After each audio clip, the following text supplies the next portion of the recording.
Hi guys I'm Rajkumar. Today வந்து பார்த்தீங்கன்னா, நம்மளுடைய வெப்சைட்ல வெட்டிங் ஃப்ளெக்ஸ் பண்ண பேஜ் ரிவீல்ஸ் வந்து குடுத்துருக்கோம். ஸோ பேனர் வந்து பார்த்தீங்கன்னா, உங்களுக்கு இது போல தான் இருக்கும். சரிங்களா? ஸோ உங்களுக்கு யாருக்காச்சும் இந்த பேஜ் ரிவீல்ஸ் வேணும் அப்படின்னா, கீழ டிஸ்கிரிப்ஷன்ல வந்து டைரக்ட் லிங்க் வந்து குடுத்துருக்கேன்.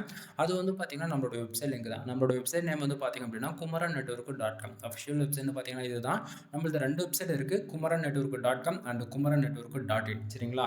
ஸோ இந்த 2 வெப்சைட்டுக்குள்ள நீங்க எங்க போனாலுமே இந்த ஃபைல்ன்றது ஃப்ரீயா டவுன்லோட் பண்ணிக்கலாம். கீழ டிஸ்கிரிப்ஷன்ல வந்து டைரக்ட் லிங்க் வந்து குடுத்துருக்கேன். அதை யூஸ் பண்ணி அந்த பேஜ்க்கு வந்துருங்க. பேஜோட சென்டர்ல உங்களுக்கு இந்த ஃபைல் டவுன்லோட் பண்றதுக்கான download button and Telegram button வந்து கொடுத்துருக்கேன். டவுன்லோட் பட்டன் யூஸ் பண்ணி நீங்கள் டேரெக்டாக கூகுள் டிரைவ்லேருந்து ஃபைல் டவுன் பண்ணிக்கலாம். அப்படின்னா நம்ம வெப்சைட்டுக்குன்னு இருக்கக்கூடிய டெலகிராம் சேனல் ஜாயின் பண்ணுறது மூலிமா ஒவ்வொரு நாளும் நம்ம வெப்சைட்டில் கொடுக்கக்கூடிய எந்த ஒரு பிஎஸ்டி ஃபைல்ஸ் இருந்தாலுமே சரி, அதனுடைய ஃபோட்டோ ஜிப்பல் பிஎஸ்டி ஓகேங்களா, மூணுமே ஒரு காப்பி நம்ம டெலகிராம் சேனல் கூட நம்ம வந்து கொடுத்துட்ருக்கோம். ஸோ எல்லாரும் மறக்காமல் நம்ம வெப்சைட்டுக்குன்னு இருக்கக்கூடிய டெலகிராம் சேனல் வந்து ஜாயின் பண்ணிக்கோங்க. எனிவே தேங்க்யூ ஃபார் வாட்சிங். ப்ளீஸ் சப்ஸ்கிரைப் நண்பா. நம்மளுடைய வெப்சைட் ஒன் டைம் செக் பண்ணி பாருங்கள். குமரன் நெட்வொர்க் டாட் காம் ஓகேங்களா, அஃபிஷியல் வெப்சைட் இது தான். ஒன் டைம் செக் பண்ணி பாருங்கள்.